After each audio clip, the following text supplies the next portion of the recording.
Yeah, I have no motivating right now. I really don't.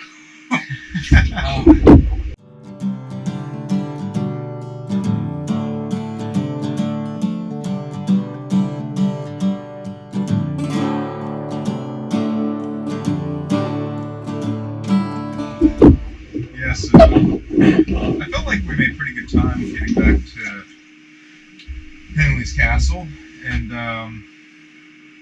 got through the restriction fine. You came through right after me. It didn't seem like you got held up at all going through that restriction. No. Then we started making our way just further back. There's a lot of really low, silty bedding planes in the first bit that can be a pain in the butt for the second diver to go through. Yeah. So I think there was the first one. After that, I waited for you for probably 3 minutes. Yeah, that first restriction is always the worst for me. Just because if you don't see it, you have to twist and turn to go through it, and it made more sense for you to go through it since you had a scooter on you. But it's just that's always the one that trips me up. And so by the time you wait for me and I catch up with you, we're already in our own silk cloud. So we're now following our silk cloud through the cave. We went through the second bedding plane, all right. That one trips me up too. I can't see it. I've never actually seen my way through that thing because I've either always been behind somebody. Yeah. And then but right when you get past that, then you're at the restriction for the sushi room. And I have to take my unit off for that one just because I can't see. It just makes sense. I'm sure if I could see it, I wouldn't have to take it off. Mm-hmm. Yeah.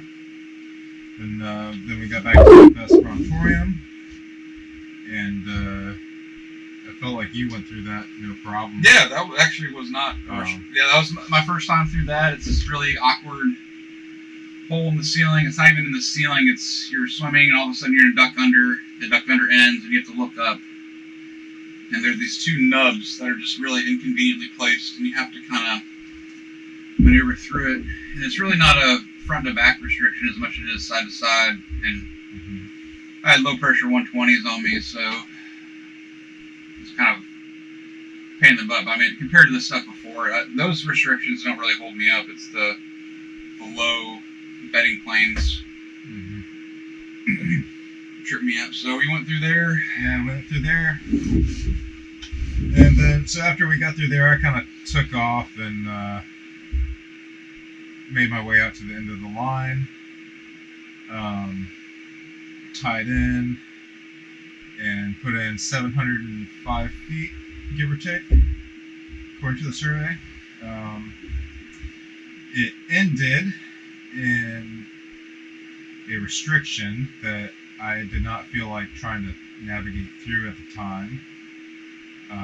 But there was good flow going through it, and maybe we'll go back there next weekend and see if there's anything on the other side of that restriction. The cave kind of made a couple odd turns getting back there, so once you plot it, we'll be able to see it better. Yeah, but it felt like it was doubling it back on itself. I mean, personally, I don't think we were going in the direction that the main cave was going, but where it ended was big time flow, big time siphon.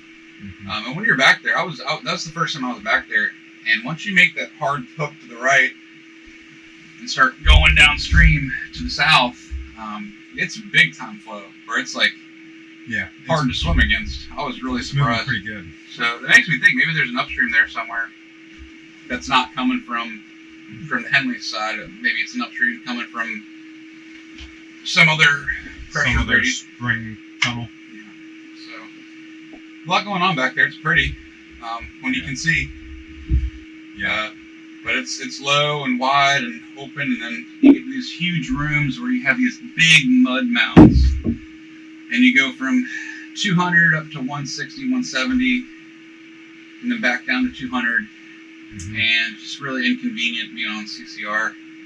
And then once you get in these big, huge rooms, the flow just dies out, and just one fin kick, the whole place flows out and I can see why it's a pain in the butt for Steve to find his way out of these rooms, just because there's hardly any flow in those really big rooms, and there's just mud everywhere. Yeah. But yeah, it's where we got to. I mean, this is some big time flow back there. I was really surprised. Mm-hmm. Yeah. Yeah. After that, definitely wouldn't be able to do it without the scooters back there. Yeah. It's. It would just be too much work. Trying to swim out of that. So what do you got? What are we at now? We're at 550 minutes. And we've got about 2 hours left. Yeah. Overall runtime, 12 hours. Yeah. Right at 12 hours probably. Maybe a little bit shy. Now it's 7 o'clock.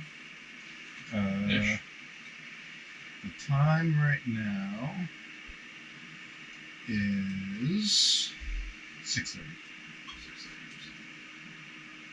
Yeah. Thanks, Meredith. Yeah. You've been great. Thanks for the coffee.